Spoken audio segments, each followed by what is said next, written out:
Si estás buscando asilo en los Estados Unidos, este mensaje es para ti. El gobierno de los Estados Unidos te hará muchas preguntas y tú debes responderlas de una manera que demuestre que cumples con todos los requisitos para obtener asilo. Y no es fácil. ¿Cómo te gustaría saber con anticipación las preguntas que se te harán en tu caso de asilo? En una capacitación especial y gratuita, te daré las preguntas que puedes esperar en tu caso de asilo. Yo soy Brian Manning y solía ser un oficial de asilo del gobierno, pero ahora como abogado de asilo ayudo a inmigrantes a asegurar su futuro en los Estados Unidos a través del asilo. Yo he realizado miles de entrevistas como oficial de inmigración, así que yo sé lo que puedes esperar y estoy compartiendo esto contigo. Bueno, nos vamos a la capacitación.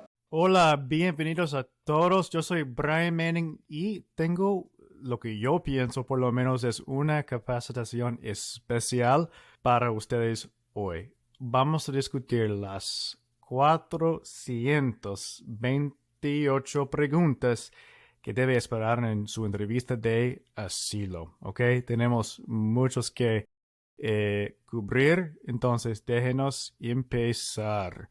Listos. Ok, hay unas partes en esta capacitación. Primero, tenemos asuntos que son en común en básicamente todas las entrevistas de asilo. O sea, prácticamente en cada entrevista puede esperar que vaya a recibir ciertas preguntas o ciertos tipos, por lo menos, de preguntas. Y los temas que son común para básicamente cada entrevista son, bueno, una introducción, o sea, las preguntas que pasan antes de que comienza con la sustancia de la entrevista.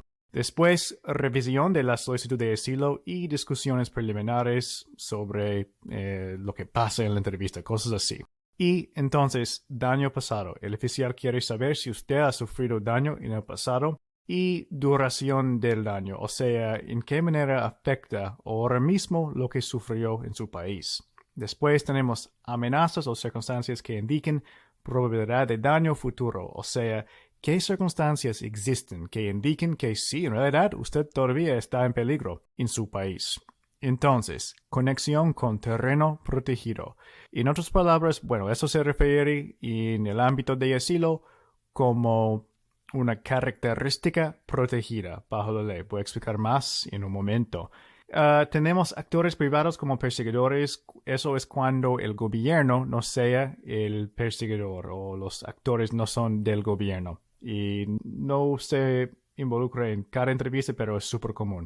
Entonces tenemos la conclusión de la entrevista. Hay ciertas preguntas para finalizar las cosas el día de la entrevista. Entonces, otros temas que son súper comunes que son reubicación interna, reasentamiento firme, voy a explicar qué quiere decir eso más tarde, y el plazo de presentación de un año. O sea, eso es la ley de un año que dice que tiene que aplicar para asilo dentro de su primer año en los Estados Unidos. Entonces, después de eso vamos a discutir las preguntas que puede esperar para situaciones más específicas, incluso arrestos y detenciones, activismo político, minorías sexuales, conversión religiosa, persecución basada en familia, violencia doméstica, mutilación genital femenina y pandillas para terminar. Ok, bueno, estamos ahora en el comienzo de la entrevista de asilo, donde usted está ya en la oficina del oficial y ellos le hacen unas preguntas básicamente para comenzar. Entonces, ¿cuáles son las preguntas? Ok, tenemos mucho para cubrir. Entonces, para unas preguntas vamos a seguir muy rápidamente. Pero de vez en cuando voy a darles ciertos comentarios sobre las preguntas, ¿ok? Y los temas que estamos discutiendo. Entonces, casi siempre comienza con algo como eso. ¿Cómo te sientes hoy? ¿Cómo te sientes hoy? ¿Ok? ¿Está sucediendo algo que puede afectar tu capacidad para comprender o responder mis preguntas hoy? Y ¿alguna vez un profesional médico te ha diagnosticado problemas de memoria? Ok, ¿por qué están haciendo las preguntas así, como 2 y 3? Básicamente es como una trampa. Quieren establecer, bueno, quieren que usted diga, no, todo está bien, todo perfecto, para que más tarde no pueda decir, no entendí muy bien las preguntas o tengo problemas con la memoria, simplemente no puse recordar lo que pasó, o que, bueno, estaba tomando medicamentos que me afectó y estaba confundido por eso. Básicamente están tratando de eliminar cualquier excusa que tenga si las cosas van malo en la entrevista para usted, ¿ok? Bueno, ¿eres capaz de entender al intérprete? Eso es solo si está usando interpretación, por supuesto. Pero bueno, a veces dicen, ok, puede entender lo que yo estoy diciendo si está usando inglés y inglés no es su lenguaje maternal. Entonces, 5. ¿Por qué decidiste mudarte a, bueno, la ciudad o estado donde vives ahora? ¿Por qué hacen esta pregunta? A veces hay muchas preguntas sobre por qué el lugar donde vive y muchas otras preguntas relacionadas con este tema. ¿Por qué? Porque a veces la gente no dice la verdad con respecto a dónde viven. Simplemente quieren tener la entrevista en una oficina de asilo más favorable para los solicitantes de asilo, como, bueno, en San Francisco, por ejemplo, donde las tasas de aprobación son muy altas y usan una dirección falsa. Por eso a veces los oficiales hacen muchas preguntas acerca de su lugar donde vive. ¿Ok? Bueno, número 6. ¿Cuándo y cómo te enteraste del proceso de asilo? 7. ¿Cuándo solicitaste asilo? 8. ¿Alguien te ayudó a preparar tu solicitud de asilo? Y si es así, ¿cómo encontraste a esta persona? ¿Y qué hicieron exactamente para ayudarte a prepararlo? Bueno, puede esperar muchas preguntas así como 8, 9, 10 sobre la manera en que usted preparó sus materiales para su paquete de su solicitud de asilo, incluso la solicitud, cualquier documento en respaldo, como su relato, si usted hizo un tipo de declaración en forma escrita. ¿Por qué? Porque hay mucho fraude, es cierto. No es un rumor o algo así. En realidad hay mucho fraude en los casos de asilo. Y hay muchos preparadores de documentos e incluso abogados no éticos que hacen mentiras, que ayudan a la gente a mentir en su caso. Y por eso hay tantas preguntas normalmente sobre cómo usted hizo todo eso para que ellos puedan tratar de encontrar fraude. ¿Ok? Entonces, bueno, 11. ¿Cuándo conociste a tu abogado? ¿Y cómo encontraste a tu abogado? ¿Ok? Hay preguntas así porque a veces como mencioné, los abogados ayudan a la gente a cometer fraude y por eso están tratando de descubrir los métodos que usan los abogados para atraer clientes para casos que incluyen fraude. Listos. 13. ¿Quieres que tu abogado esté presente hoy en tu entrevista? ¿Tu abogado te ayudó a preparar tu solicitud de asilo? ¿Qué hizo específicamente tu abogado para ayudar con tu solicitud de asilo? Entonces, las preguntas son parecidas con respecto a abogados o preparadores o otra persona que le ayudó en su paquete de su solicitud de asilo. ¿Tu abogado habla en tu idioma nativo? Y alguien te leyó en tu idioma nativo toda la información proporcionada en tu solicitud de asilo antes de que la presentaras. Y además, cuando leyeron la información en tu idioma nativo, ¿había información incorrecta o faltante? Ok, estas preguntas sobre, bueno, su solicitud y su lenguaje son porque ellos lo hacen, porque a veces la gente no sabe en qué consiste su solicitud de asilo, cuál información está incluida en la solicitud o los otros documentos incluidos en el paquete. Y el oficial no, bueno, además de tratar de descubrir fraude, ellos no quieren que usted pueda decir más tarde, simplemente no sabía qué estaba en mis documentos, no sabía que dijo algo extraño. Bueno, si hay una inconsistencia, un problema en la entrevista. Ok, la inconsistencia es porque mi abogado hizo todo en mi solicitud y no sabía que esta información en cuestión estaba en el documento. Okay. Okay. Bueno, tu abogado habla en tu idioma nativo porque quieren saber cómo comunicó con su abogado o, bueno, con la persona que le ayudó. Ok, recta 20. En este momento, ¿conoces algún cambio que debamos realizar en tu solicitud? O sea, bueno, usted ya sabe que hay algo que no es correcto en su solicitud y que debemos de corregir. ¿Cuándo fue la última vez que revisó su solicitud? Además, le hacen esta pregunta con respecto a su relato. ¿Ok? 22. ¿Alguien te ayudó a preparar la declaración personal que enviaste con los materiales de tu solicitud? Y si es así, ¿quién te ayudó? ¿Qué hicieron para ayudarte? Exactamente. 25. ¿Viste alguna declaración de muestra antes de escribir tu declaración personal? ¿Y escribiste la declaración personal por tu cuenta? ¿Alguien sugirió modificaciones a tu declaración personal? ¿Y toda la información provista en tu declaración personal es verdadera y correcta? Bueno, como puede ver, hay tantas preguntas sobre la declaración, o sea, el relato, la historia. ¿Por qué? Porque hay mucho fraude en las declaraciones. Yo he visto que la gente simplemente compren un relato a través de WhatsApp o lo que sea y lo usa como si fuera su propio relato, su propia historia, pero en realidad no es. Por eso el oficial está tratando de descubrir fraude en las declaraciones. ¿Okay?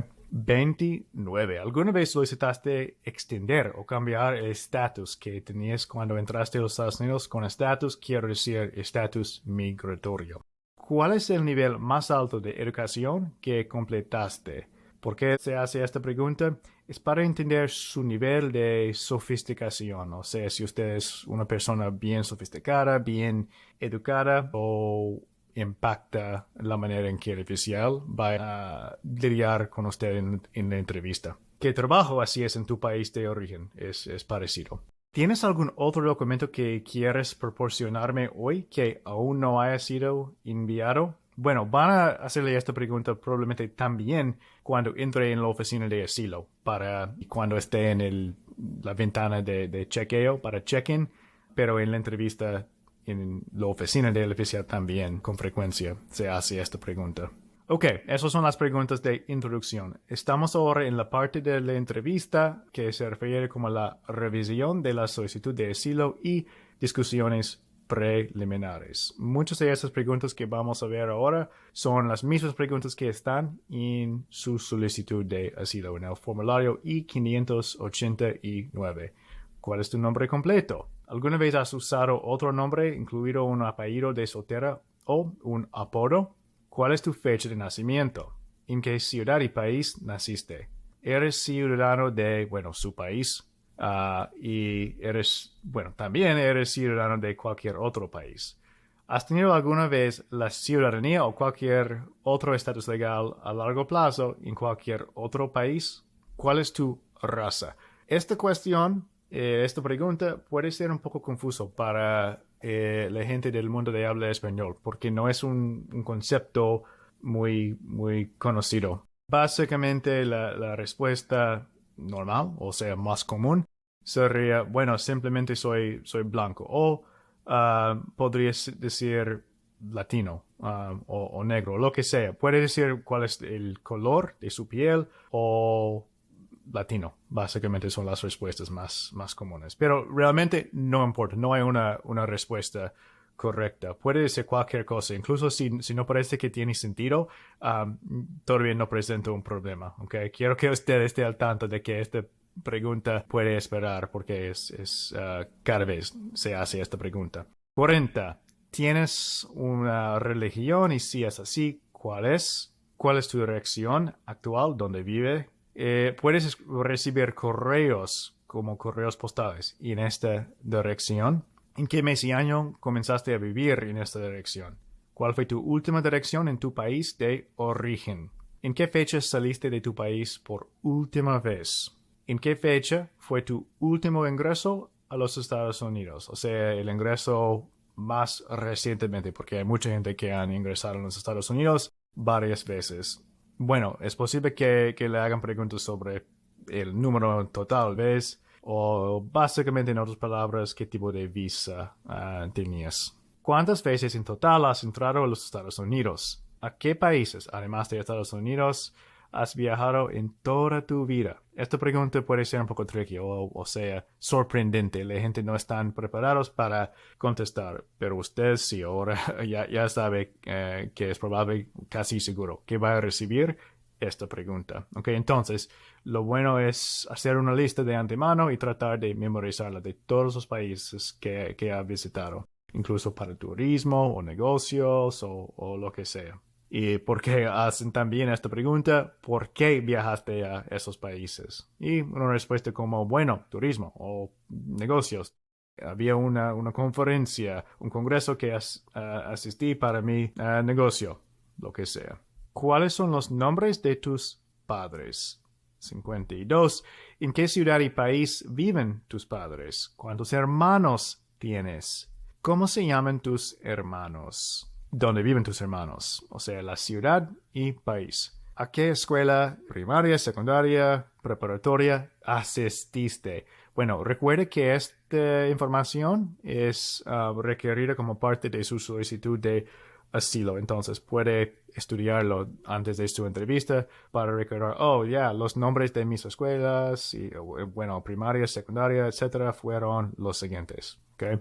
Para cada una de esas instituciones, en qué mes y año comenzó a estudiar ahí y en qué mes y año terminó. ¿Okay? Para las preguntas sobre su historia educativa y laboral y las residencias donde ha vivido, no tiene que recordar o decir el día, sino la información que es requerido para la solicitud y que el oficial quiere en la entrevista de asilo es solo el mes y año. El mes y año cuando comenzó ahí y cuando terminó ahí. Bueno, 58. Asististe a la universidad y desde ahora sí, ¿cómo se llama? ¿En qué mes y año comenzaste a estudiar ahí? ¿Y en qué mes y año terminaste? ¿Qué estudiaste en la universidad? Es posible que hagan varias preguntas sobre su educación al nivel de la universidad. ¿Okay? ¿Te graduaste con algún título de la universidad? Y si es así, ¿cuál es? Bueno, ¿cuál es tu idioma nativo? Eso puede parecer obvio, pero todavía ellos hacen esta pregunta. ¿Hablas otros idiomas con fluidez? Y de ser así, ¿qué idiomas? Bueno, esta pregunta causa problemas de vez en cuando. La gente piensa, oh, hablo un poquito de francés o alemán o lo que sea. No sé si debo de decir que sí, porque no estoy seguro de que lo hablo con fluidez. Bueno, no estoy seguro. No debe de ser algo tan difícil, ¿ok? Si usted piensa que, bueno, sí, hablo con fluidez, diga que sí. Si no, diga que no. No debe de ser un problema, ¿ok? ¿Estás casado, casada? ¿Alguna vez has estado casado o casada? Si actualmente estás casado, ¿cuándo te casaste? Bueno, ¿cuál es el nombre completo de tu cónyuge? ¿Quieres que tu cónyuge sea incluido como dependiente en tu solicitud de asilo? Okay, esta información no es algo que debería haber marcado en su solicitud, pero con frecuencia le hagan esta pregunta de nuevo en la entrevista de asilo. Y a veces las cosas cambian, a veces se divorcia la gente o hay otras razones por las cuales una persona simplemente no quiere que su cónyuge o su hijo también sea un dependiente en el caso de asilo. ¿Tienes hijos? ¿Cuántos hijos tienes? ¿Cuáles son sus nombres? ¿Cuándo nacieron? Para los hijos, bueno, sí, es bueno recordar el día, mes y año en que nacieron. ¿Quieres que tus hijos sean incluidos como dependientes en tu solicitud de asilo? ¿Tu cónyuge e hijos entraron a los Estados Unidos contigo al mismo tiempo, en el mismo lugar y con el mismo estatus migratorio? Bueno, 75. ¿Tú o los dependientes en tu reclamo han recibido alguna vez una carta que dice que necesitan ir a la Corte de Inmigración porque el gobierno lo ha puesto en proceso de deportación? Esta pregunta es importante porque si es así, si alguien está en procedimientos de deportación, no pueden tener la entrevista, no pueden conseguir asilo a través de la oficina de asilo, sino el proceso estaría solamente en la corte. Pero a veces eso pasa, que el oficial o la oficina de asilo simplemente no sabe que alguien ha sido puesto en procedimientos de deportación y por eso siempre hacen esta pregunta. ¿Te alguna vez has mentido o tergiversado información a un oficial de inmigración de los Estados Unidos, ya sea por escrito u oralmente? Ok, es una pregunta tricky. ¿Por qué lo hacen? Bueno, lo que pasa es que la gente siempre escucha esta pregunta y dicen que, oh, no, yo no mentí, yo nunca ha sido una mentira, o he hecho una mentira en una solicitud migratoria o en una conversación, entrevista, lo que sea. Pero en realidad, lo que pasa es que muchos solicitantes de asilo han hecho esto, simplemente no recuerdan. Es súper común en el contexto de una solicitud de visa o una entrevista de visa o en la entrada en el aeropuerto en los Estados Unidos en inmigración, que una persona diga, bueno, voy a los Estados Unidos para turismo, de vacaciones o visitar a familiares ahí, algo así, cuando en realidad tienen la intención de buscar asilo, ¿okay? De huir de su país para buscar asilo en los Estados Unidos. Y eso se considera una mentira.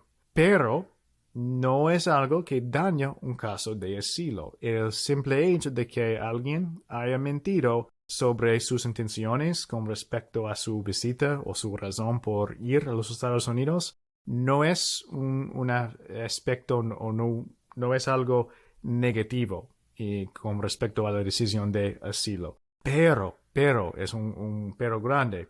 Cuando alguien haga una mentira en la entrevista diciendo, oh no, nunca he mentido, eso puede causar un problema. O bueno, como mencioné, a veces no es una mentira a propósito, sino simplemente olviden oh yeah, cuando estaba en mi entrevista de asilo, dije que quería ir a los Estados Unidos para Disneyland o algo así, cuando en realidad querían buscar asilo. Estaban tratando de huir de su país de persecución. Entonces, debe de pensar sobre su caso y si usted ha hecho algo así. Bueno, si realmente tenía la intención de ir de vacaciones o lo que sea, y algo cambió, y mientras que ya estaba aquí, cambió de opinión y decidió buscar asilo, eso es otra cosa. Pero para muchos ya sabían cuando se fueron de su país que querían buscar asilo aquí. Entonces,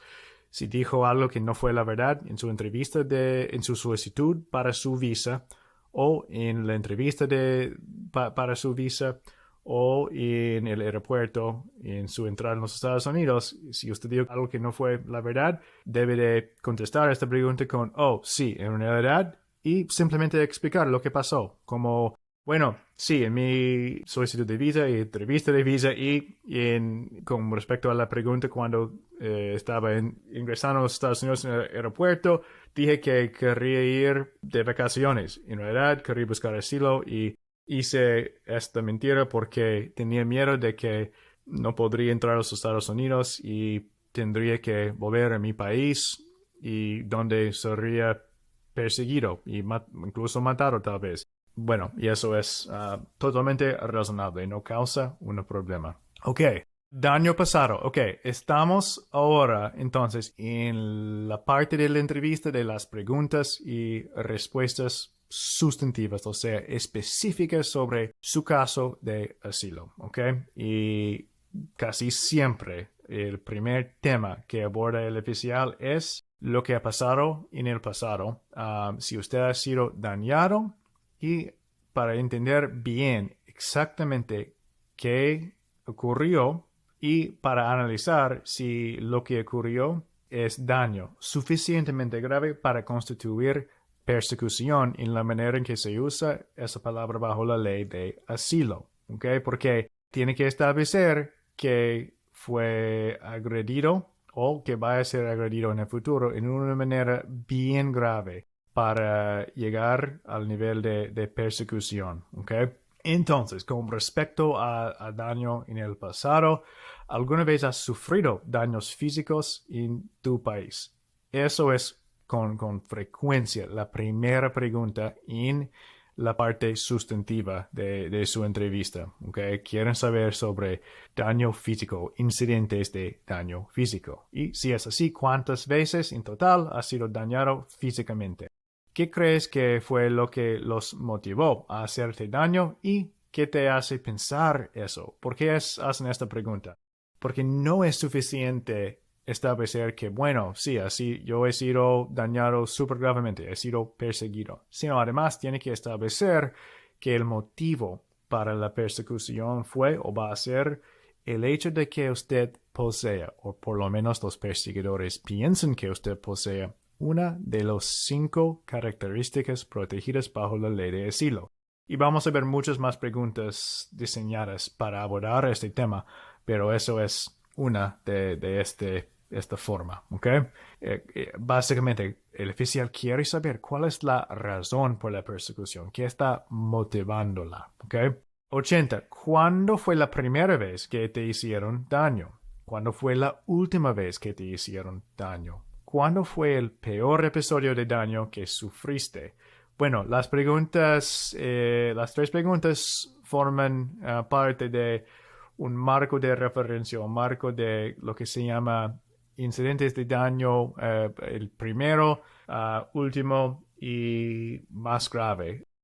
Los oficiales tienden a usar las preguntas así cuando alguien ha sufrido muchos incidentes, porque si alguien ha sido agredido 30 veces, no quieren hacerle preguntas sobre cada incidente. Simplemente no hay tiempo en una entrevista de asilo para hablar en detalle sobre cada incidente, sino con frecuencia quieren enfocarse en la primera instancia, la última, o sea, más reciente, y el incidente más grave, cuando usted sufrió las cosas peores o el daño más grave, ¿ok? Entonces, 83. ¿Quién te hizo daño? ¿Okay? ¿Cuál es la identidad de los perseguidores? ¿Cuántos atacantes había? ¿Qué estaban usando para dañarlo? Eso es. ¿Qué estabas haciendo cuando se te acercaron?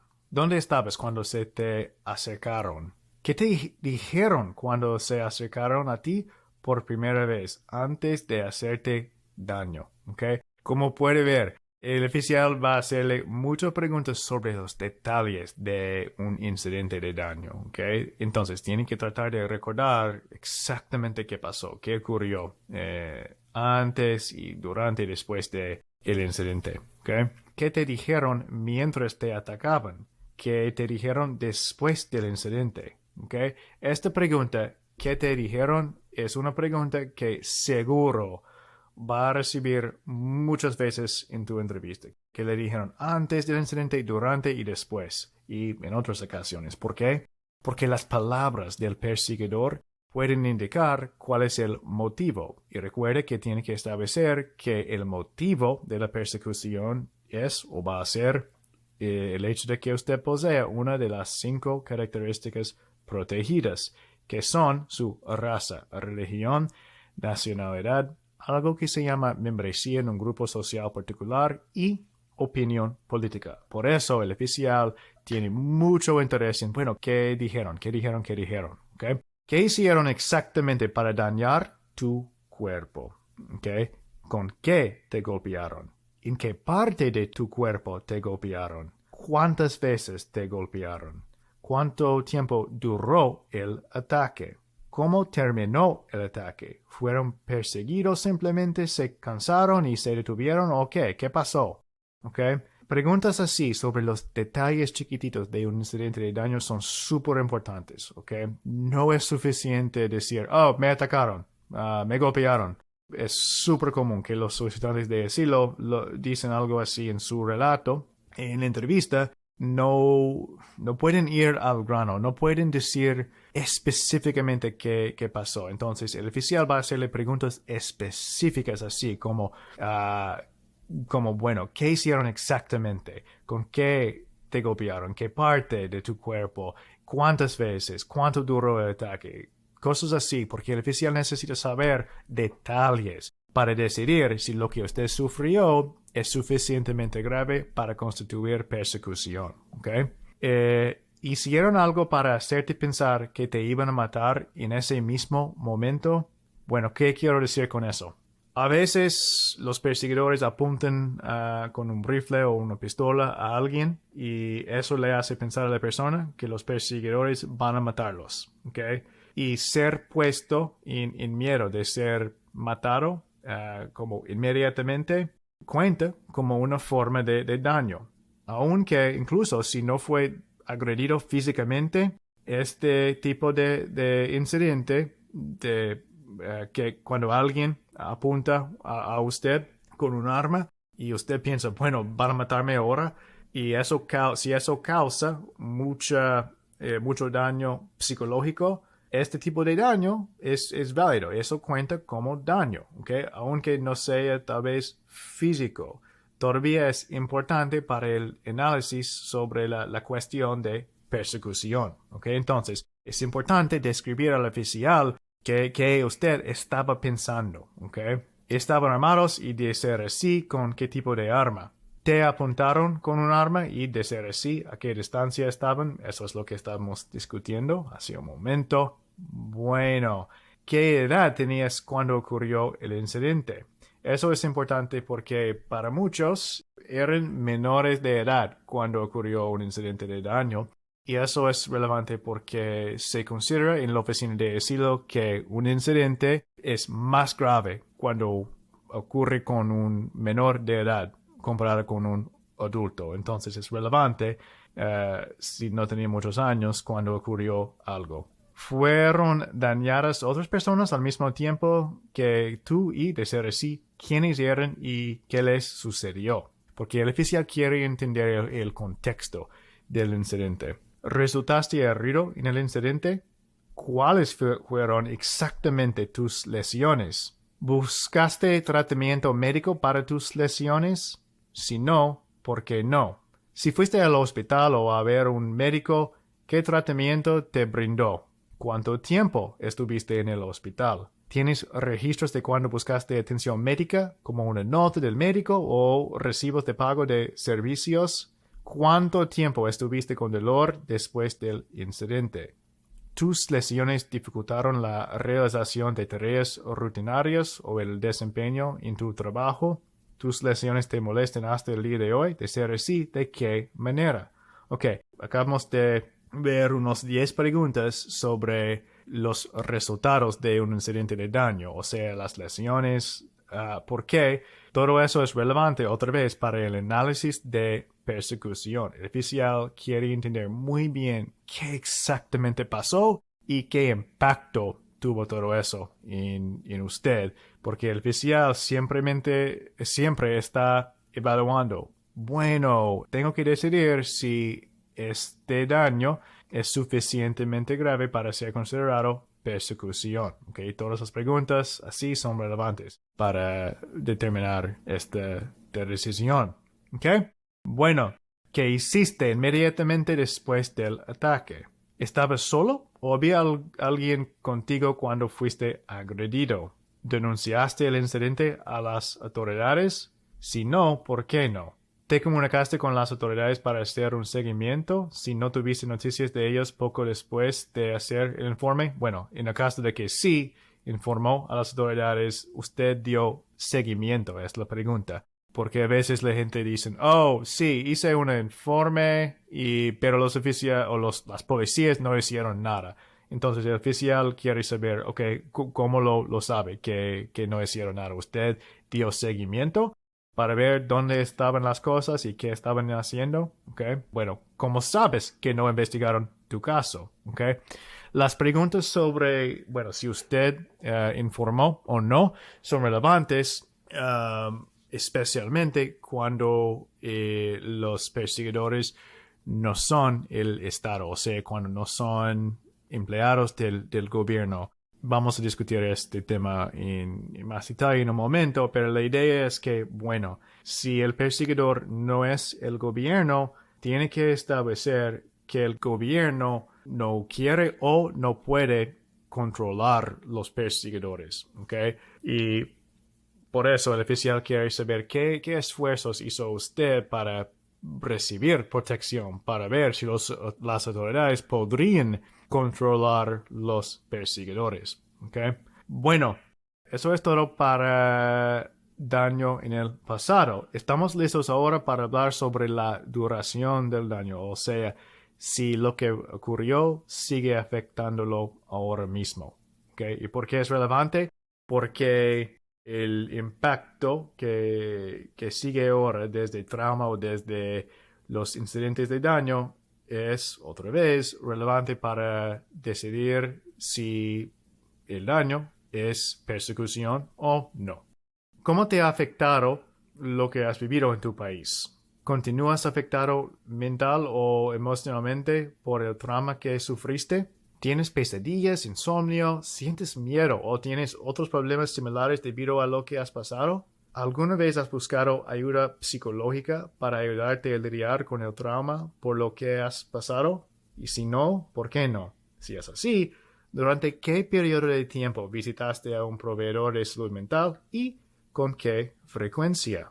¿Algún profesional de la salud te ha diagnosticado con depresión o te ha recetado algún medicamento para ayudarte a manejar el trauma causado por lo que has soportado? Bueno, el impacto psicológico de lo que ha sufrido en su país es relevante, es súper importante para el oficial. Entonces, tiene que pensar antes de su entrevista sobre esta cuestión. ¿Listos? Amenazas o circunstancias que indiquen probabilidad de daño futuro. ¿Qué quiero decir con eso? Normalmente no es suficiente establecer que sufrió persecución en el pasado, sino además tiene que establecer que sigue existiendo un riesgo posible de que vaya a sufrir persecución en el futuro. Y bueno, además que esta persecución se basa en una de las 5 características protegidas. Hay unas excepciones, o sea, unos casos en que puede ganar asilo sin tener un miedo bien fundado de que vaya a ser perseguido en el futuro, pero es un poco raro. Normalmente el oficial tiene que ser convencido de que, bueno, todavía está en riesgo. La persona todavía va a ser dañado o perseguido si tienen que volver a su país. ¿Ok? Entonces, después de hablar sobre daño en el pasado, va a recibir preguntas sobre el futuro. O sea, ¿qué circunstancias hay que indiquen que, bueno, todavía está en peligro? ¿Ok? ¿Qué fue lo que te llevó a decidir definitivamente dejar tu país? El oficial quiere saber qué pasó recientemente, o por lo menos cuando dejó de vivir en su país, que posiblemente indique que, bueno, alguien quiere hacerle daño. ¿Ok? ¿Has sido amenazado en tu país? Porque, bueno, a veces hay incidentes de daño sin amenazas o sin amenazas verbales o en otras formas que indiquen que, bueno, realmente alguien quiere hacerle daño, alguien está buscándolo, alguien tiene interés en dañarlo en el futuro. Y con respecto a amenazas, ¿quién te amenazó? ¿Qué te dijeron exactamente? Bueno, como dije antes, la pregunta que te dijeron es importante y el oficial quiere saber qué exactamente que te dijeron en el contexto de una amenaza. ¿Cuándo te amenazaron? ¿Cuándo te amenazaron por primera vez? ¿Cuándo te amenazaron por última vez? ¿Cuántas veces has sido amenazado en total? ¿Cómo te transmitieron las amenazas? ¿En persona, por teléfono, a través de una nota, a través de otra persona o cómo? ¿Tienes registros de estas amenazas, como mensajes de texto, foto de un graffiti o algo por el estilo así? ¿Denunciaste las amenazas a las autoridades? Si no, ¿por qué no? Si denunciaste las amenazas a las autoridades, ¿qué dijeron e hicieron en respuesta? Cuando denunciaste la amenaza a la policía, ¿llevaste tu teléfono para que la policía lo revisara? Bueno, estamos hablando sobre por ejemplo, mensaje de texto amenazante. ¿Ok? ¿Apareció el número de origen de la llamada amenazante en la pantalla de tu teléfono? ¿Qué te hizo sentir que estabas siendo observado o seguido? Bueno, solicitantes de asilo con frecuencia dicen, oh, me estaban persiguiendo o estaba yo estacionado fuera de mi casa y observándome. Pero en términos generales, el oficial quiere saber qué es exactamente que le hace pensar que estaba siendo observado o seguido, ¿ok? Y debe de decir con palabras concretas qué exactamente pasó que le hizo pensar eso. ¿Qué te llevó a creer que esas personas planeaban hacerte daño? Cuando los solicitantes dicen, oh, yo sé que querían hacerme daño o estaban planeando en dañarme. ¿Ok? ¿Por qué lo piensas? ¿Por qué te llevó a creer eso? ¿Has recibido alguna citación o has sido acusado de algún delito? Bueno, en este contexto y en las preguntas y respuestas sustantivas en la entrevista, estamos hablando sobre acusaciones de alguien ha cometido un crimen cuando en realidad es algo político. La persona es inocente y las autoridades están inventando cosas para acusar a alguien de algún delito, ¿ok? Va a recibir una cuestión, una pregunta así más tarde en la entrevista, en la parte donde hacen preguntas de seguridad que no vamos a cubrir en esta capacitación, pero en este contexto el oficial quiere saber si existe una amenaza, o sea, una circunstancia que indique que, bueno, podría ser arrestado y encarcelado injustamente en el futuro. Es por eso que le hace esta pregunta aquí. Si es así, ¿por qué te citó la fiscalía o la policía o lo que sea? O en otras palabras, ¿cuál fue la razón? Ellos indicaron cuál fue la razón por la citación o si quieren, si demandaron que usted se presentara en su oficina, explicaron por qué. ¿Te presentaste como solicitaba la citación o no? Si es así, ¿qué pasó? Si no, ¿por qué no? ¿Las autoridades te dieron seguimiento después de la primera citación? ¿Tienes alguna razón para creer que existe una orden de arresto contra ti? Si es así, ¿qué te hace pensar esto? ¿Cuáles son los cargos en tu contra y qué castigo es posible si eres condenado? ¿Podría haber alguna base legítima para los cargos en tu contra o alguna investigación sobre tus actividades? Las cosas que sucedieron en tu país ocurrieron hace mucho tiempo. ¿Qué te hace pensar que alguien todavía quiere hacerte daño después de todo este tiempo? Ok, eso es súper importante porque con frecuencia la gente va de su país y buscan asilo en los Estados Unidos. Bueno, a veces ellos viven en otros países por un rato, incluso años, o en los Estados Unidos tienen que esperar posiblemente años para tener la entrevista. Entonces, en el momento de la entrevista, el oficial está pensando, ok, bueno, sí, entiendo que algo malo pasó en el pasado, pero eso fue hace mucho tiempo. ¿Por qué ellos tendrían todavía un interés en dañarlo? No ha recibido en mucho tiempo ninguna amenaza y simplemente no estoy convencido de que alguien todavía quiere perseguirlo, ¿ok? Y relacionado con esta pregunta, ¿ha pasado algo desde que estás en los Estados Unidos que te hace pensar que estas personas todavía quieren hacerte daño? ¿Cuáles circunstancias, en otras palabras, que hay que pueden convencer al oficial de que sí, en realidad, todavía tienen interés en hacerme daño? Y bueno, ¿alguien ha ido a sus vecinos o familiares en tu país y ha preguntado por ti? Porque bueno, eso pasa a veces cuando los perseguidores van y dicen, oh, Jorge, ¿cuándo él vuelve al país? Entiendo que está en los Estados Unidos. ¿Él va a regresar? O a veces es una amenaza concreta diciendo, dígale a Jorge que cuando él regrese al país, vamos a matarlo, ¿ok? Y por supuesto, eso sería relevante para su caso de asilo. ¿Quién fue y cuándo? Si alguien ha ido a sus vecinos o familiares para preguntar por ti o amenazar a usted. ¿Quién fue y cuándo? ¿Y qué querían o qué dijeron? ¿Cuántas veces fueron o cuántas veces ocurrió cualquier cosa que sea que indique que alguien todavía tiene interés en perseguirlo? ¿Has recibido amenazas desde que estás en los Estados Unidos? A veces los solicitantes de asilo siguen siendo amenazados directamente mientras que ya están en los Estados Unidos a través de WhatsApp o mensajes directos en social o en otras formas, llamadas telefónicas, sea lo que sea. ¿Okay? ¿Qué es exactamente lo que temes que te pase si tienes que regresar a tu país? ¿Okay?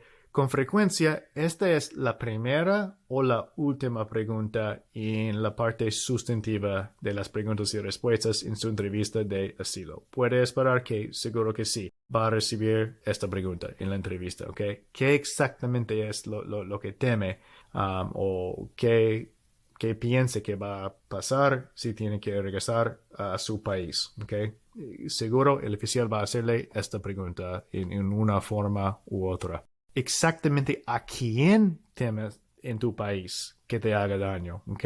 Porque la identidad del perseguidor es importante porque tiene que ver con la pregunta que abordamos antes sobre, bueno, si es el gobierno, es una cosa. Si es un actor privado, hay que hacer un poco más para establecer su elegibilidad. Tiene implicaciones para la pregunta de que, bueno, si las autoridades pueden controlar los perseguidores. Además, tiene implicaciones para la cuestión de reubicación interna que vamos a abordar en un momento.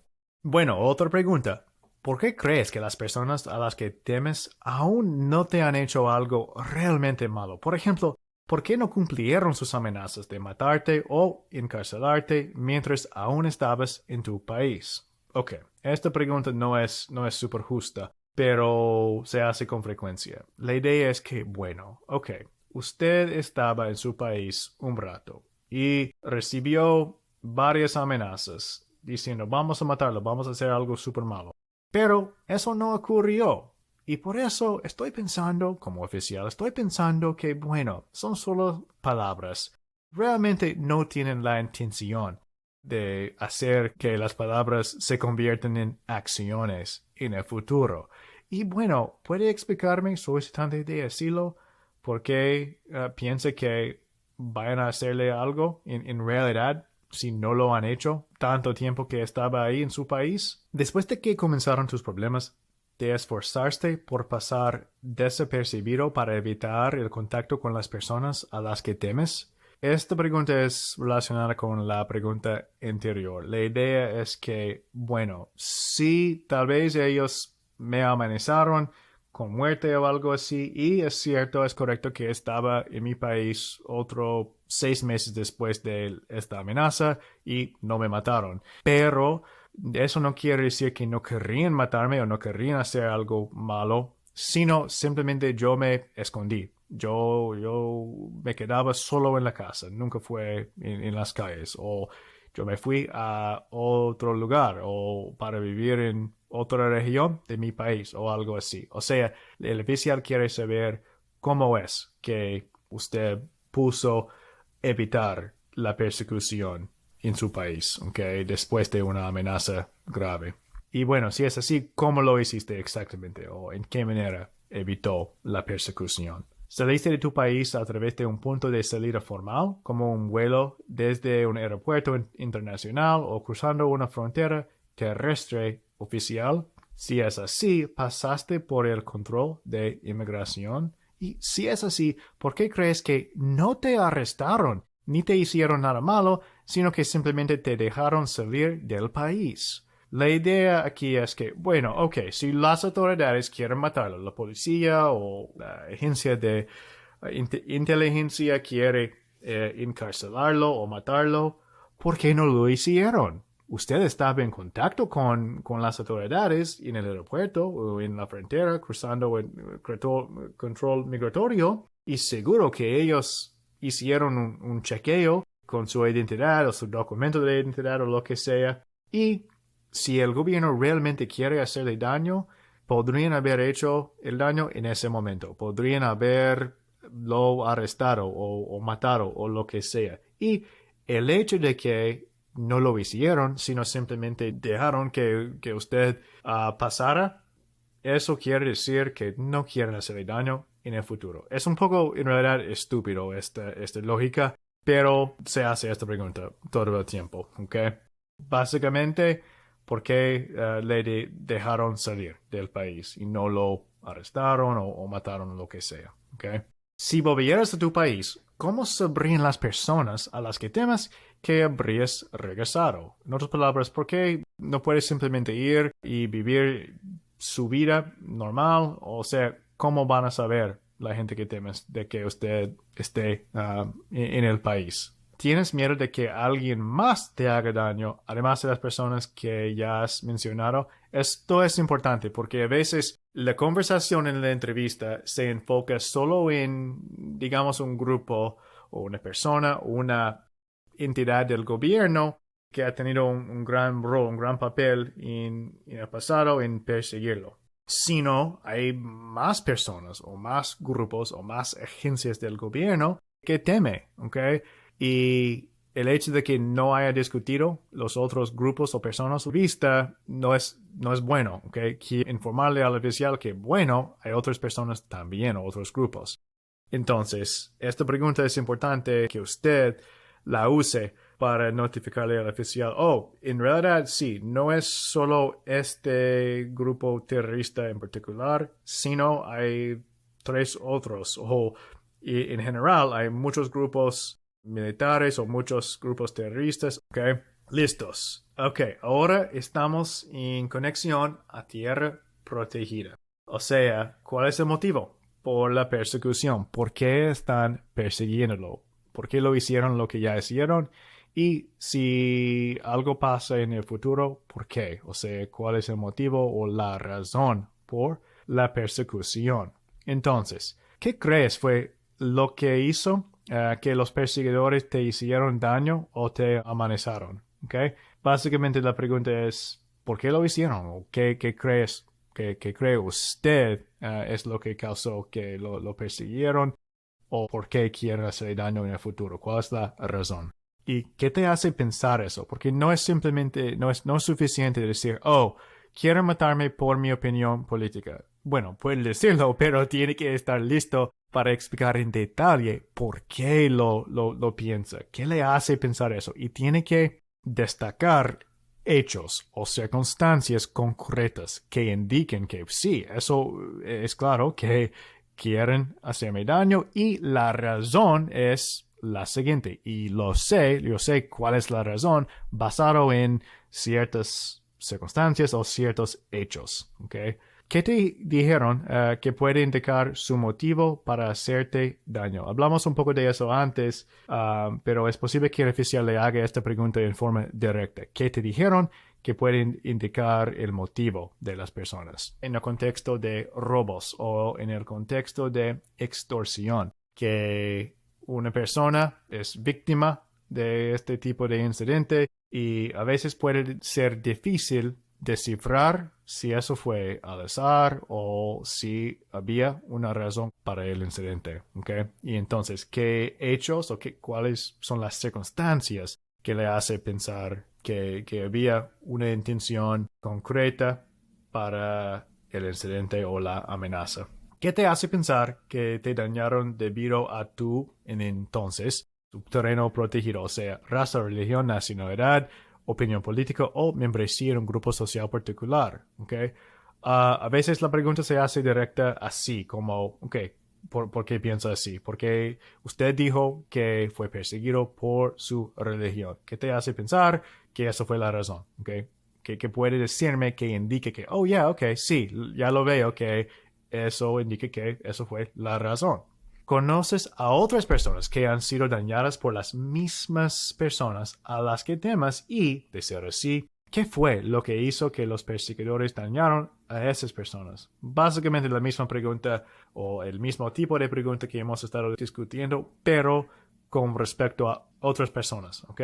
Porque las acciones de los perseguidores en torno a otras personas pueden indicar que, ok, yo veo que todo el tiempo están persiguiendo a personas por X razón. Y es claro que es por X razón, dado las circunstancias. Y entonces, incluso si no dijeron algo indicando que la motivación, en mi caso, fue una de las 5 características protegidas, el hecho de que siempre estén persiguiendo a otras personas por esta razón, háceme pensar como oficial que sí, es probable que eso fue la razón en el caso de solicitante de asilo. ¿Tienes algún amigo cercano o familiar que haya sido lastimado o amenazado por lo que sea que te hace creer que los perseguidores quieren lastimarte?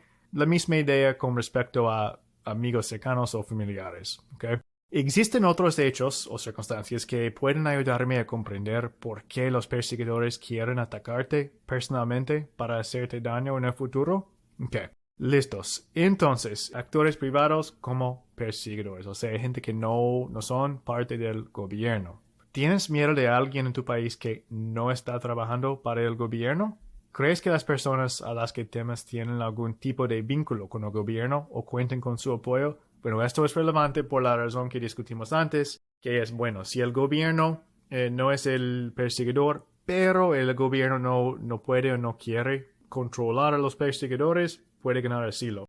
Entonces, es importante si hay vínculos. Por ejemplo, en muchos casos los perseguidores trabajan conjunto o de forma estrecha con actores privados para perseguir las personas. ¿Okay?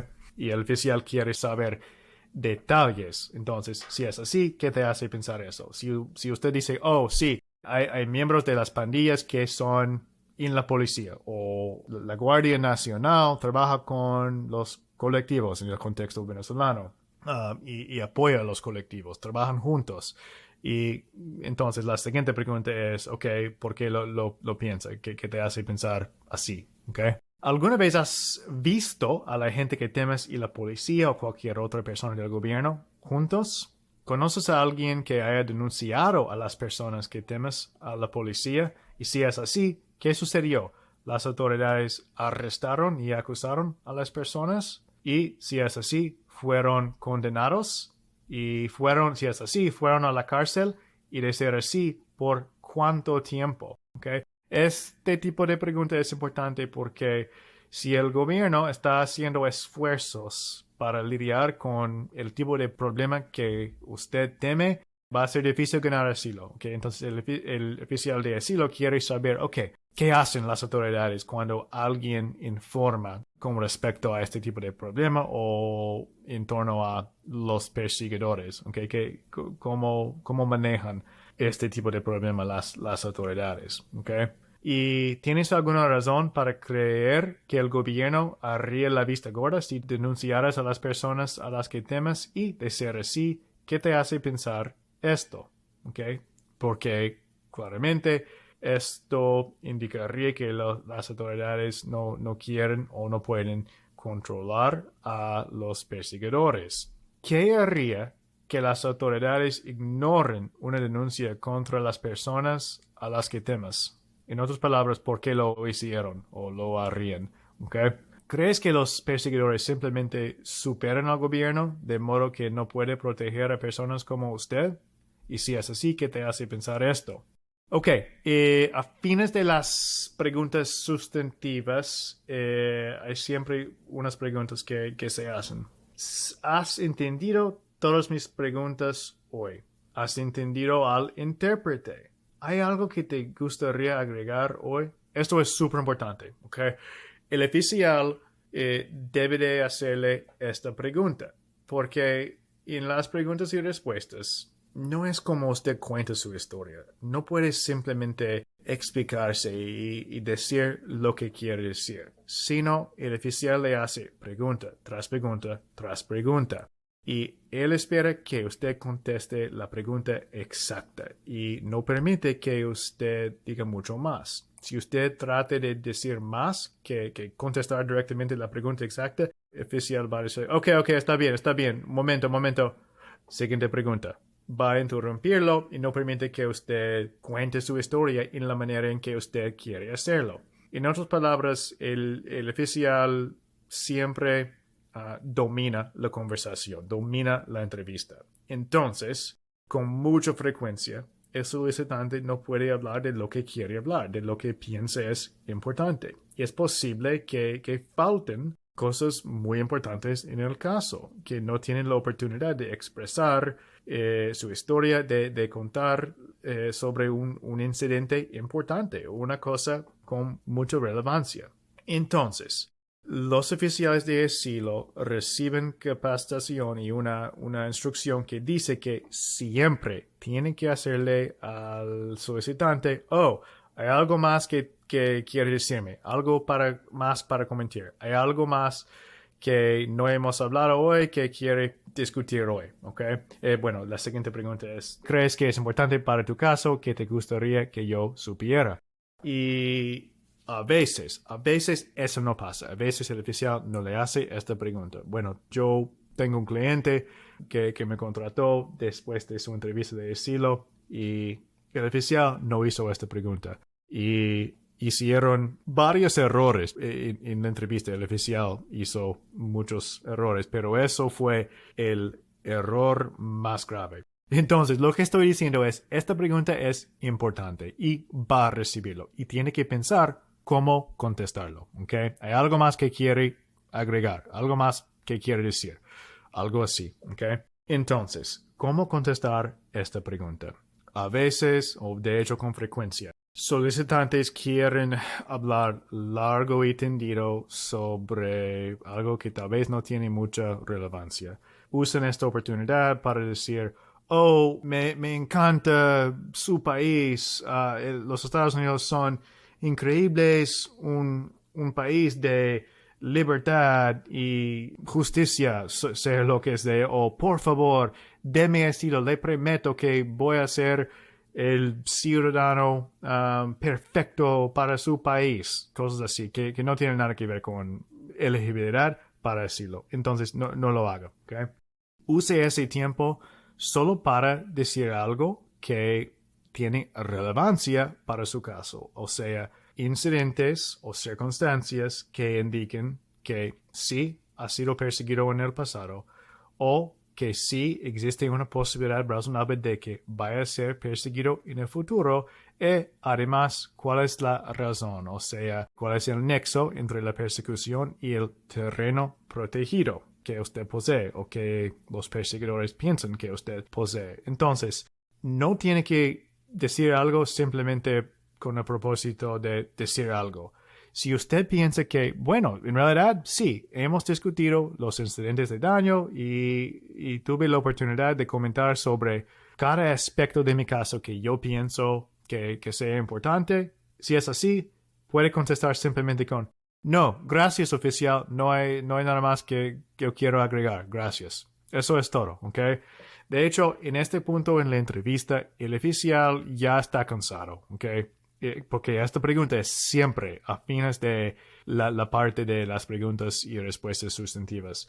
Y eso podría ser 2, 4, 6, 8 horas después de comenzar la entrevista. Entonces, el oficial ya está cansado y quiere simplemente finalizar la entrevista y terminar con todo. Y si usted no tiene algo relevante para añadir en este momento, diga simplemente que no, nada por mi parte, gracias, oficial. Y eso es. Listos. En una queja al director de la oficina. Oh, el oficial no permitió que yo comentara, que yo contara mi historia. ¿Ok? ¿Tienes alguna pregunta? ¿Hay algo que quiere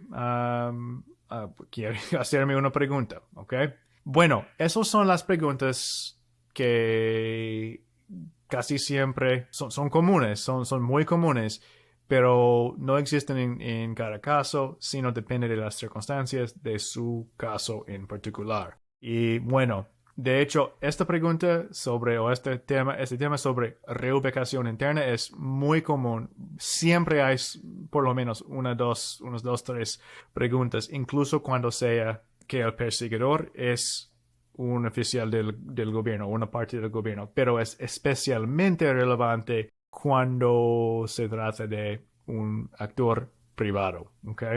Porque lo que pasa es que si un solicitante de asilo podría reubicar, o sea, moverse a otro lugar, otra región o otra ciudad en su país y vivir a salvo ahí, no necesitan asilo en los Estados Unidos. Debe de ir a su país y vivir simplemente en otro lugar. Eso es la política, ¿ok? Que si los perseguidores son del gobierno, la idea es que, bueno, vamos a decir que si no hay algo para indicar que es al contrario, vamos a asumir que no hay lugar en su país donde podría estar a salvo, porque si se trata del gobierno, el gobierno controla el país entero, probablemente. ¿Okay? Pero si se trata de actores privados, la idea es que, ok, la pandilla que teme o el familiar que teme o lo que sea, la persona, o grupo,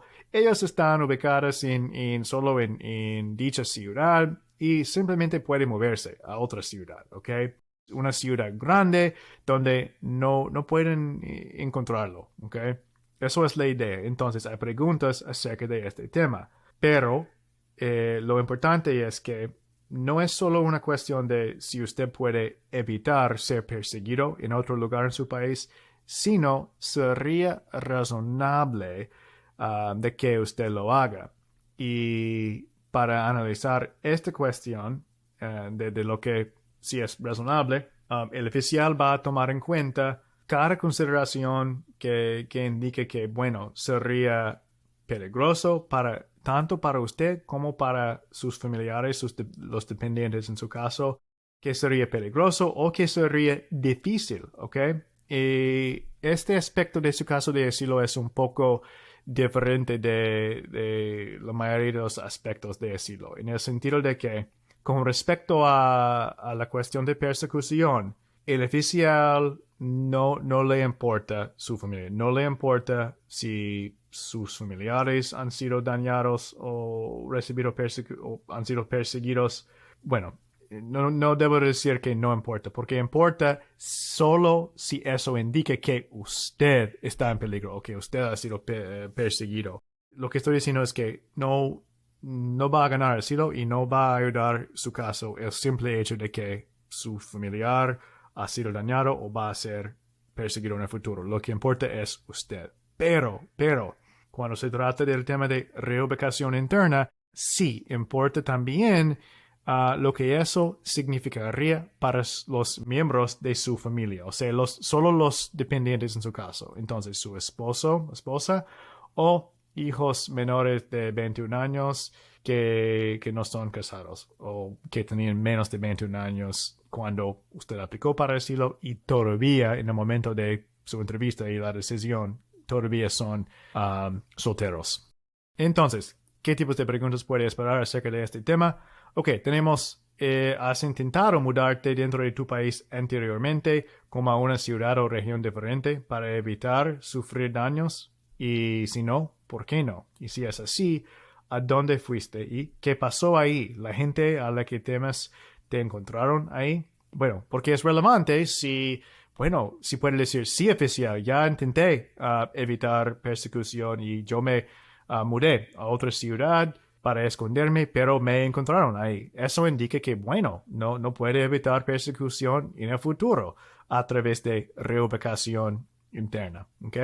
200, pregunta 200. Si es así, ¿cómo crees que supieron dónde estabas? ¿Ok? Y estarías a salvo de las personas a las que temes si simplemente te mudaras a otro lugar dentro de tu país. Bueno, eso es la pregunta principal en forma directa. ¿Ok? Y si no, ¿qué te hace pensar esto? Si te mudaras a una gran ciudad, ¿cómo te encontrarían las personas a las que temes? ¿Cómo podrían encontrarlo? ¿Hay algo acerca de mudarse a un lugar diferente dentro de su país que sería especialmente difícil para ti o los miembros de tu familia? Por ejemplo, ¿sería difícil para ti conseguir un trabajo fuera de la región de la que huiste? ¿Y tienes un sistema de apoyo como amigos y familiares fuera de la región de la que huiste?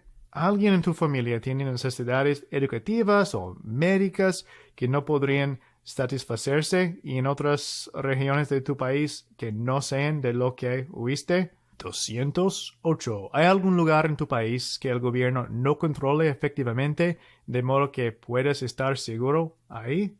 Listos. Ok.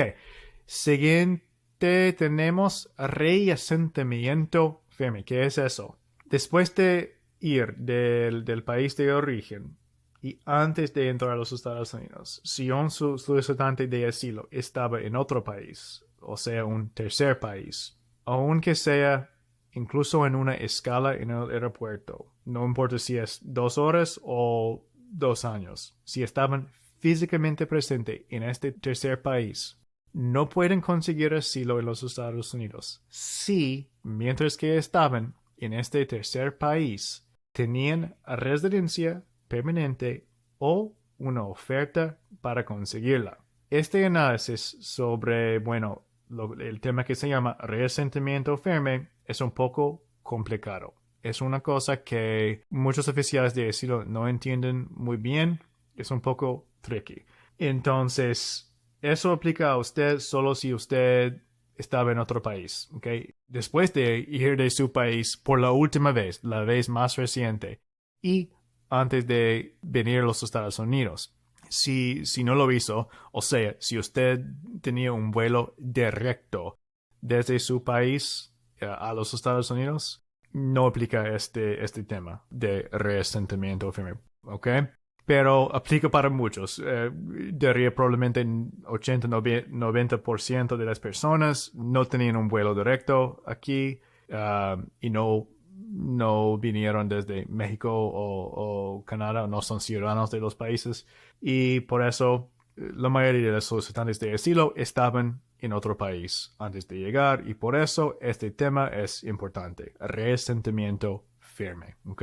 Entonces, ¿en qué países estuviste si hubiese alguno después de la última salida de tu propio país y antes de ingresar a los Estados Unidos? ¿Y cuál era tu estatus legal ahí en estos países? ¿Podrías quedarte indefinidamente ahí con ese estado migratorio quiero decir? Y si es así, ¿por qué dejaste ese país? ¿Solicitaste residencia permanente o algún otro tipo de estatus migratorio a largo plazo? Si no, ¿por qué no? ¿Tu cónyuge solicitó dicho estatus? Si a tu cónyuge se le concedió la residencia permanente, ¿se te permitiría quedarte ahí también en función del estado de tu cónyuge? Si podrías haber obtenido el estatus a través de tu cónyuge, ¿por qué no lo hiciste? ¿Tenías permiso para trabajar legalmente ahí?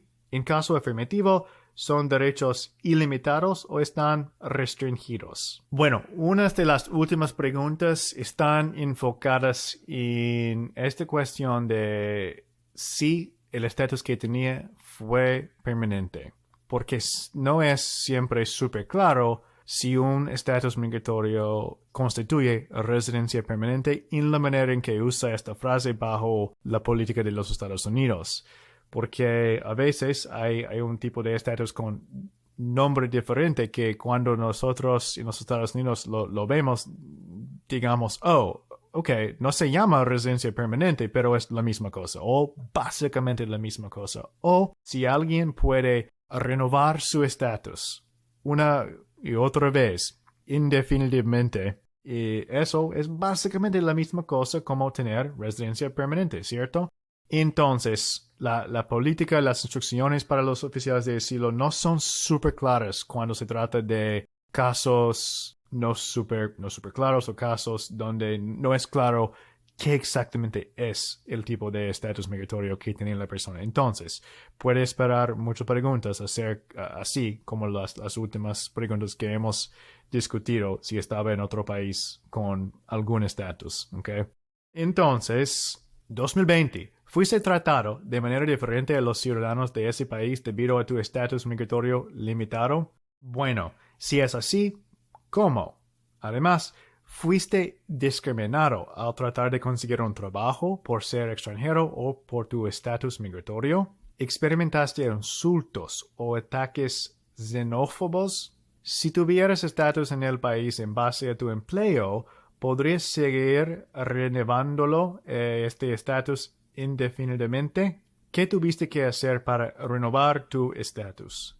Si perdieras tu trabajo, ¿qué pasaría con tu estatus migratorio? Porque, bueno, hay muchos solicitantes de asilo que estaban en otro país con un estatus vinculado con el trabajo. Entonces, la pregunta aquí, si perdieras tu trabajo, ¿qué pasaría con tu estatus migratorio? Es importante porque si sigue teniendo el estatus, aunque no tiene el trabajo, eso podría indicar que, bueno, en realidad es básicamente residencia permanente. Entonces, podrías haber permanecido ahí legalmente si ya no tuvieras el trabajo que originalmente te permitió obtener el estatus legal ahí. Entonces, ¿se te permitiría quedarte ahí a largo plazo si regresaras ahora mismo? ¿Solicitaste asilo u otra protección humanitaria ahí? Porque bueno, a veces los países ofrecen un estatus de forma de protección humanitaria que es básicamente lo mismo como residencia permanente. Y si no lo solicitaste, ¿por qué no? ¿Fuiste agredido físicamente o amenazado y en ese país y tienes miedo de ser dañado si tuvieras que volver ahí? Y si es así, ¿quién le haría daño y qué lo motivaría a hacerlo? Estas últimas preguntas son importantes porque tienen que ver con esta idea de que lo que es básicamente una excepción al tema de resentimiento firme o a la barra de resentimiento firme.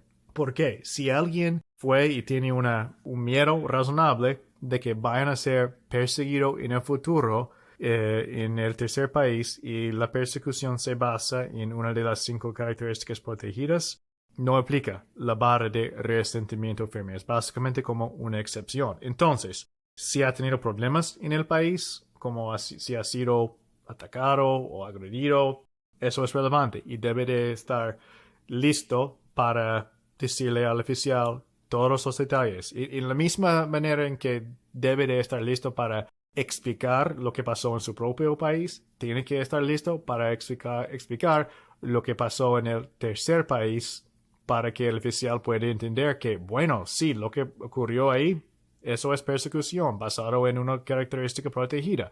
Y todavía existe una posibilidad de que el solicitante vaya a sufrir persecución en el futuro. Por eso no aplica la barra de resentimiento firme. Ok, listo. Siguiente tema es plazo de presentación de 1 año.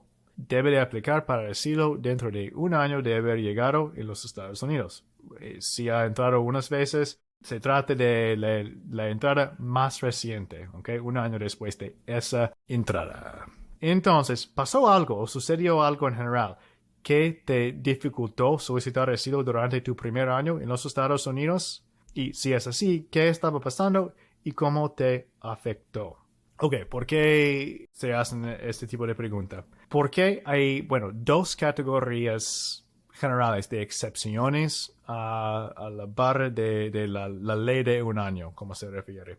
Básicamente, si algo ocurrió en su primer año que hizo súper difícil aplicar para asilo, como si fuera súper deprimido o en el hospital muchos meses con una herida o podría ser básicamente cualquier cosa que ocurrió dentro de su primer año en los Estados Unidos que cause que, bueno, no podemos esperar que esta persona podría haber realísticamente, realmente integrado lo necesario para entender asilo y hecho lo necesario para aplicar para asilo.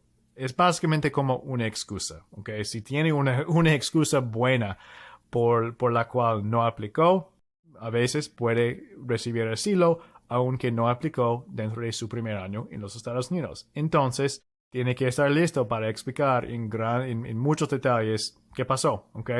Y cómo lo afectó, ¿ok? Adelante. ¿Te resultó difícil concentrarte y realizar tareas rutinarias como cuidar de ti mismo?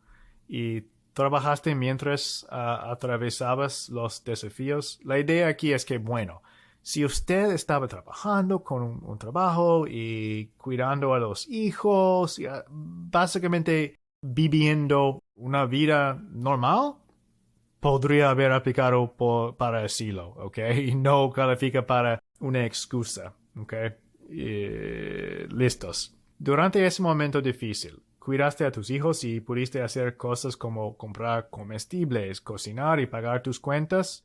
¿Tuviste problemas médicos, físicos o problemas de salud mental durante tu primer año aquí que te dificultaron hacer las cosas? ¿Pasó algo durante tu primer año en los Estados Unidos que te hace pensar que ahora corres un mayor riesgo de sufrir daños en tu país que antes? Ok, esta pregunta es diferente que las anteriores, porque ahora estamos analizando la otra excepción con respecto a la ley de 1 año. Y esta excepción se llama circunstancias cambiadas. La idea es que si algo ocurrió que hace que sea más probable que gane asilo que antes, bueno, puede aplicar para asilo y ganar asilo aunque no aplicó en su primer año.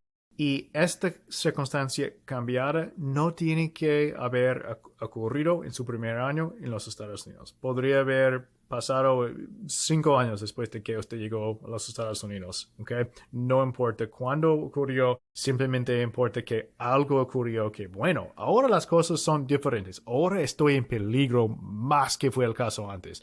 Ahora es más claro que alguien quiere hacerme daño. ¿Okay? Eso es la idea. Debajo de esta pregunta, estamos en 240. Adelante. Si es así, puede describir exactamente lo que sucedió o cambió y qué es exactamente este cambio que te pone en mayor riesgo.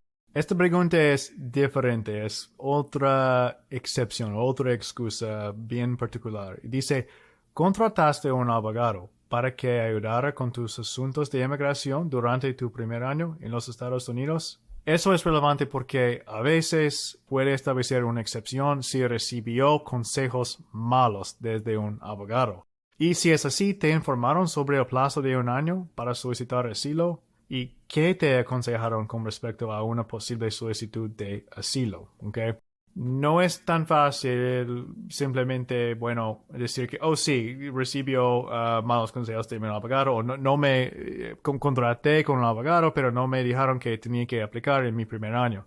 Sino además tiene que hacer una queja formal, un informe con el cuerpo que maneja las licencias de los abogados en el país donde está registrado el abogado y tiene que proporcionar un contrato que dice que sí, la persona fue su abogado y que describe qué exactamente deberían haber hecho para ayudarle. Okay, entonces hay unas condiciones para calificar para la excepción que dice que recibir consejos malos legales puede ser una excusa con respecto a la ley de un año. Ok, entonces, listos para abordar los temas de arrestos y detención, ¿okay? Porque hay muchos, en las historias de asilo hay muchos incidentes de arrestos y detención y quiero que usted entienda qué tipos de preguntas puede esperar acerca de esto.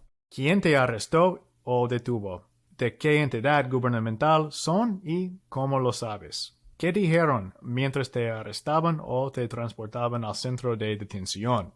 ¿Qué te dijeron cuando llegaste por primera vez a la cárcel o al lugar de detención? ¿Te explicaron por qué estabas detenido? ¿Durante cuántas horas estuviste detenido en total? ¿Te dieron suficiente agua para beber? ¿Te dieron suficiente comida para comer?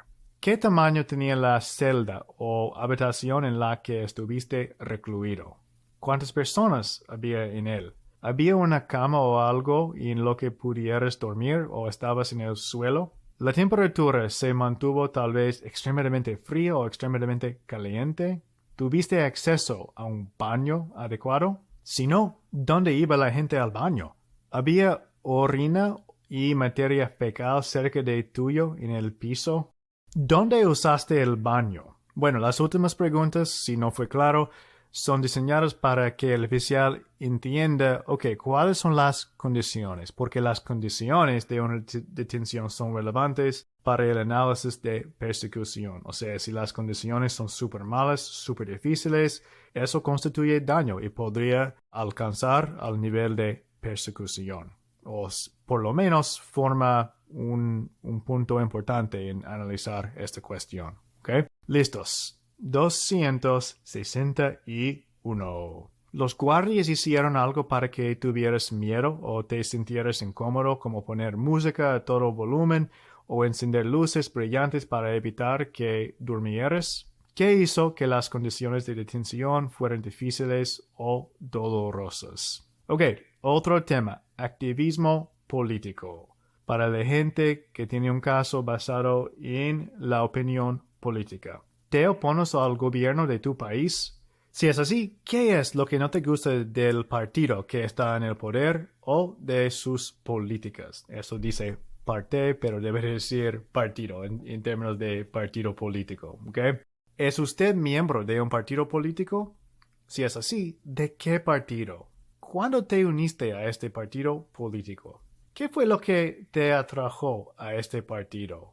Por ejemplo, ¿qué fue lo que le gustó de este partido en particular que hizo que quisiera unirse a él y no a otros partidos de ideología similar? ¿Quién es el líder actual de tu partido? ¿Te has mantenido involucrado con tu partido desde que estuviste en los Estados Unidos? Y, de ser así, ¿cómo? ¿En qué manera? ¿Qué actividades has realizado con o en apoyo de tu partido? ¿Con qué frecuencia hiciste estas cosas? ¿Fue como una vez al mes, semanalmente, solo un par de veces o qué? ¿En qué mes y año iniciaste tus actividades con o en apoyo a tu partido? ¿En qué mes y año dejaste de hacerlo? ¿Tuviste algún tipo de liderazgo o posición formal dentro de tu partido? ¿Estuviste involucrado en campañas políticas o en la realización de elecciones? ¿Qué actividades realizaste más específicamente en apoyo a la campaña o a las elecciones? ¿Has asistido a marchas o protestas contra el gobierno? ¿Aproximadamente a cuántas marchas o protestas asististe en total? ¿En qué mes y año asististe por primera vez? ¿En qué mes y año asististe por última vez? ¿Por qué dejaste de asistir a las marchas? ¿Qué hiciste en las protestas exactamente? ¿Llevabas una pancarta o un cartel? De ser así, ¿qué decía? Exactamente, ¿por qué estabas protestando? ¿Había cosas específicas a las que te oponías o mensajes que intentabas enviar al gobierno? ¿Alguna vez se ha publicado en los medios de comunicación tradicionales de tu país o en las redes sociales una fotografía tuya en una protesta u otro evento que podría considerarse antigubernamental?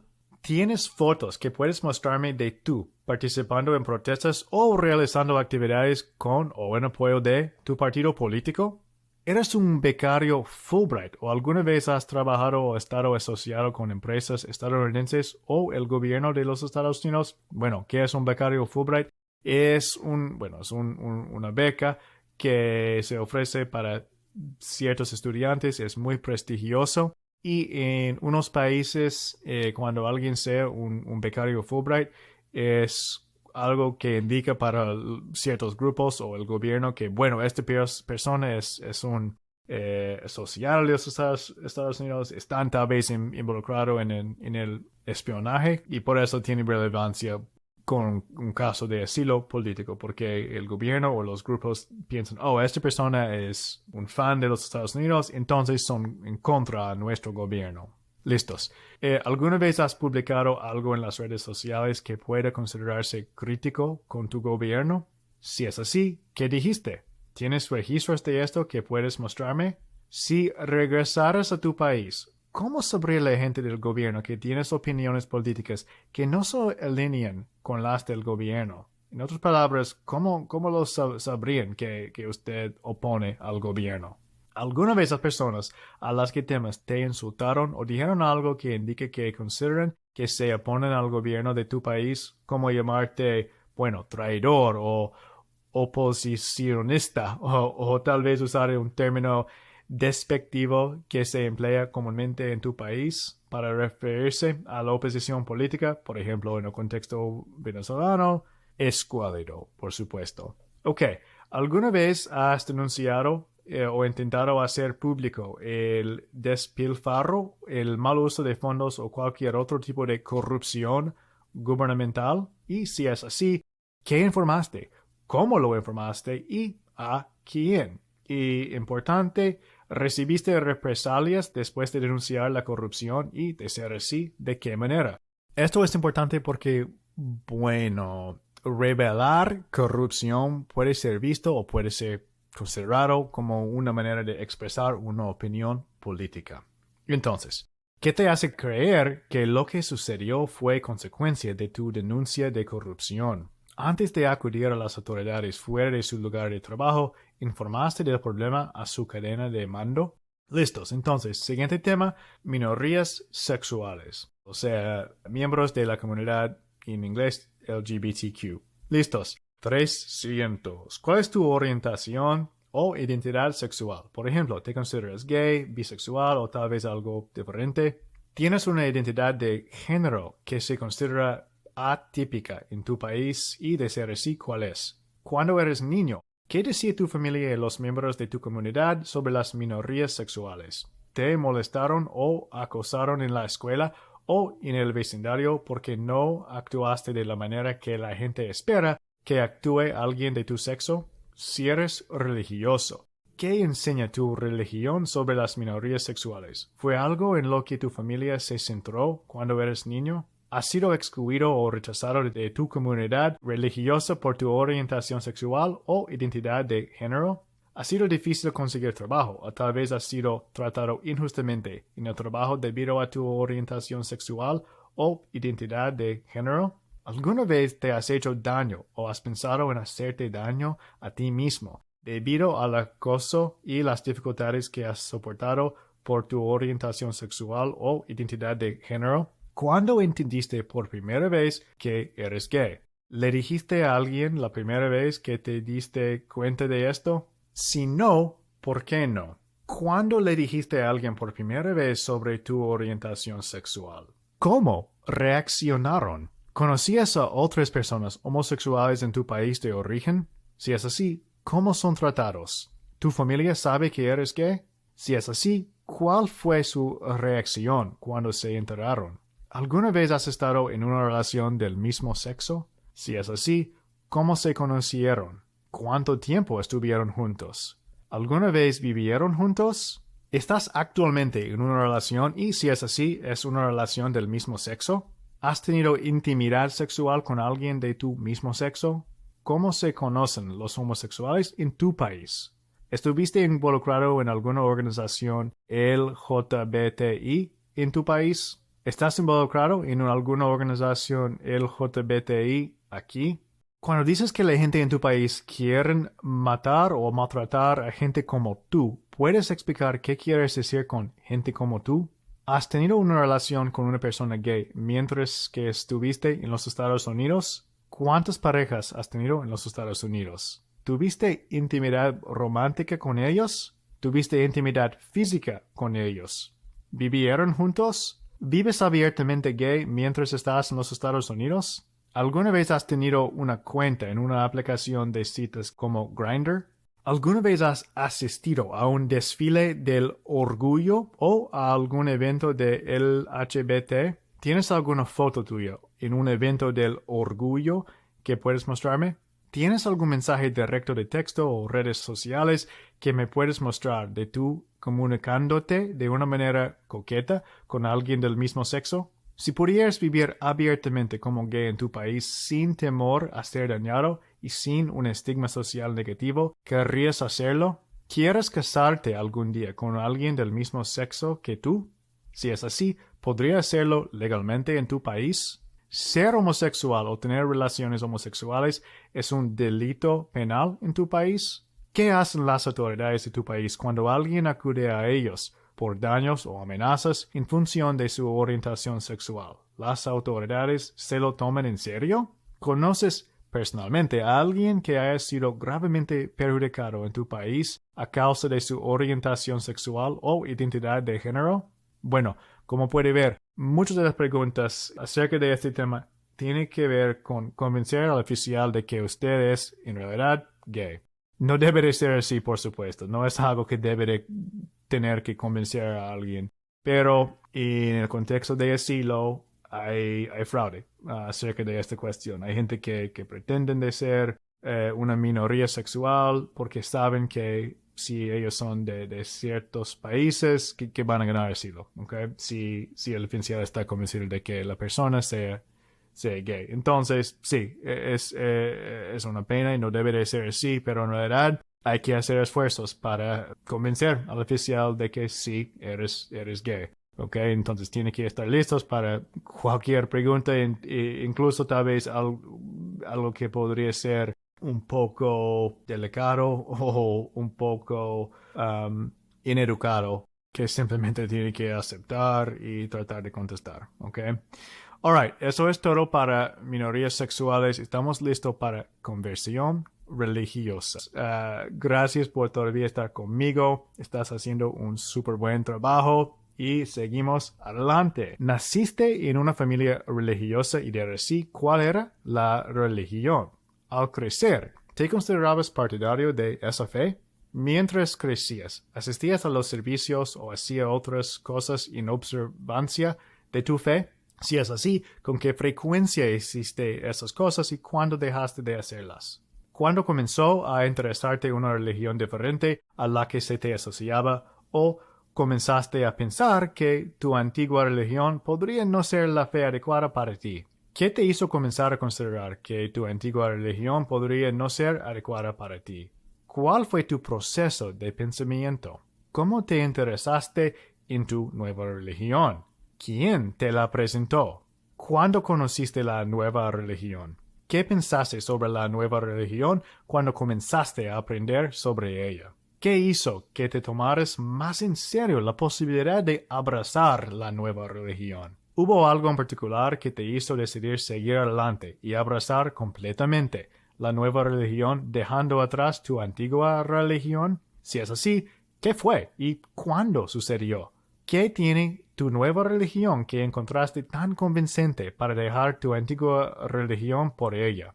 En otras palabras, ¿qué te atrajo a la nueva religión? Si es así, ¿qué fue y cuándo sucedió? ¿Cuáles son algunas de tus cosas favoritas de tu nueva religión?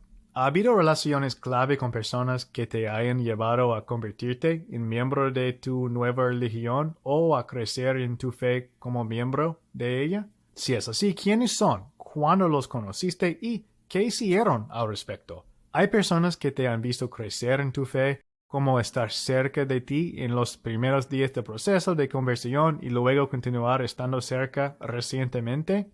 ¿Vas a un lugar de culto de nueva religión? Si es así, ¿dónde y con qué frecuencia? ¿Alguna vez has ocupado algún puesto de liderazgo en tu nuevo lugar de culto o en cualquier otra organización religiosa? Si es así, ¿cuáles eran las organizaciones? ¿Cuál era tu puesto? ¿Qué hiciste en ese papel? ¿Cuándo lo hiciste? ¿Qué actividades realizaste con tu lugar de culto o relacionadas con tu fe? ¿Qué tan seguido lo haces? ¿Tienes fotos que puedes mostrarme asistiendo a ceremonias religiosas o haciendo actividades con personas de tu lugar de culto? ¿Hacia dónde ve que van las cosas en el futuro con respecto a tu fe? Por ejemplo, tal vez aspiras a un papel de liderazgo en tu lugar de culto u otras organizaciones religiosas. ¿Es tu fe una parte crucial de tu identidad? ¿Te gustaría vivir abiertamente como miembro de tu nueva religión y temes ser perjudicado por esto si tienes que estar en tu país? ¿Qué temes que te suceda si vas a tu país y practicas abiertamente tu nueva fe? ¿Quién en tu país sabe que has cambiado de religión? ¿Cómo sabría la gente a la que temes en tu país que renunciaste a tu antigua religión y abrazaste una nueva? Ok, listos, estamos ya en persecución basada en la familia, porque lo que pasa es que si alguien quiere hacerle daño con el fin de perseguir o intimidar o castigar a su familiar, usted puede ganar asilo basado en esto, ¿ok? Entonces, ¿alguna vez las personas a las que temes han dicho o hecho algo para indicar que odian o quieren castigar a tu familia? En otras palabras, si castigar o hacerle daño a la familia es la meta, eso le sirve para ganar asilo. Eso cuenta como membresía en un grupo social particular. Recuerde que habíamos dicho que hay 5 categorías de características protegidas. Una es membresía en un grupo social particular. Bueno, ser perseguido simplemente por ser un miembro de una familia cuenta como ser miembro de un grupo social particular. Ok. ¿Hay alguna razón para creer que la razón por la cual los perseguidores te atacarían es porque quieren castigar a tu familia? ¿Qué te dijeron los atacantes sobre tu familia cuando te atacaron?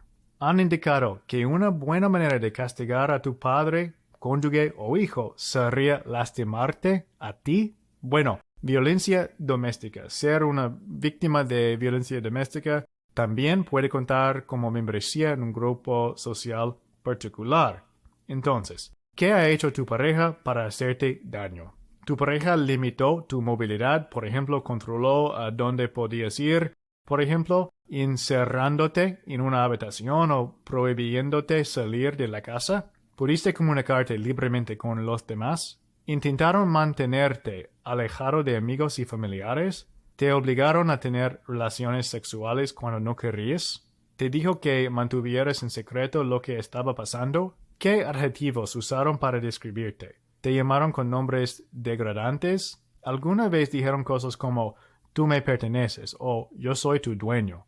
¿Te obligaron a realizar muchas tareas domésticas o realizar otros trabajos y, de ser así, te obligaron a hacerlo durante muchas horas o en condiciones difíciles? ¿Pudiste asistir a la escuela o trabajar fuera de la casa o te impidieron hacer estas cosas? ¿Controlaron todo el dinero, haciéndote depender financieramente de ellos? ¿Alguna vez trataste de hacerte valer y, de ser así, qué pasó cuando lo hiciste? ¿Alguna vez trataste, sin éxito, de dejarle? Si es así, ¿qué pasó cuando lo intentaste?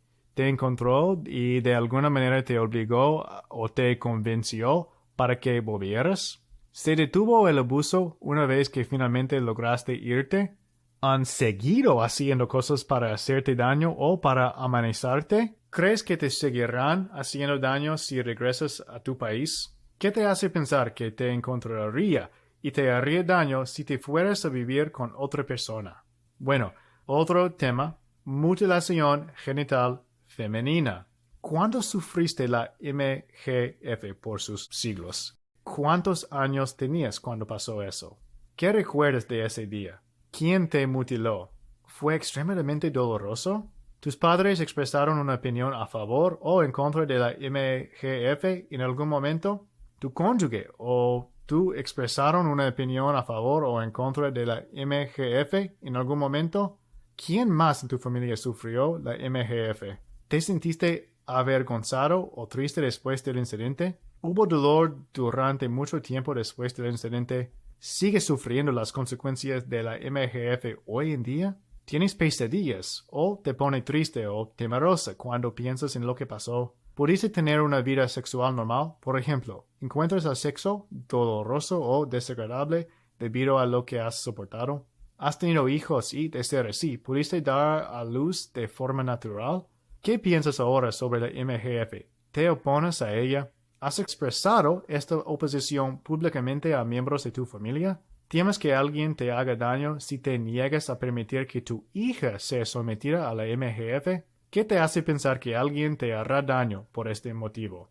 ¿Conoces a alguien en tu familia o tribu que haya sido perjudicada porque se opuso a la MGF o porque se negó a permitir que su hija fuera sometido a ella? ¿Qué dirían las autoridades si acudieras a ellas por tu temor a ser perjudicada por tu oposición a la MGF? ¿Cómo te encontraría tu familia o tribu si te mudaras a otra ciudad o región de tu país?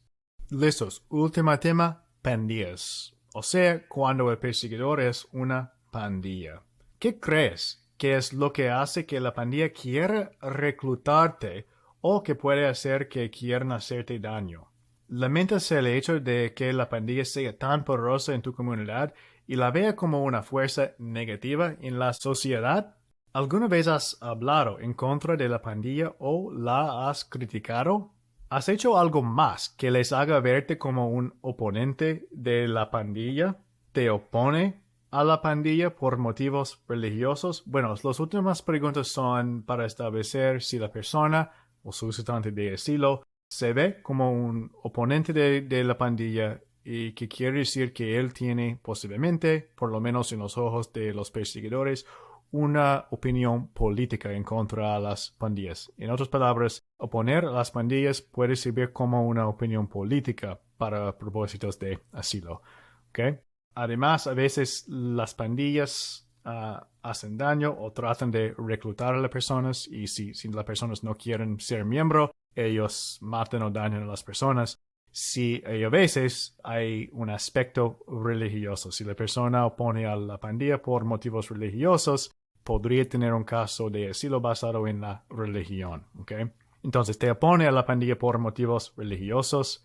¿Alguna vez la pandilla ha dicho algo sobre tu religión? ¿Se ha burlado de ella o se ha burlado de ti por ser religioso? Y eso es, listos. Muchas gracias por quedarse conmigo durante la capacitación entera. Hemos llegado al fin de la presentación y espero que eso sea súper útil para su entrevista. Y ahora, bueno, usted ya sabe qué tipos de preguntas va a recibir, porque le prometo que va a recibir muchas de las preguntas que cubrimos juntos hoy. Entonces, gracias y como siempre, le deseo todo lo mejor y es un honor servirle en su viaje de asilo.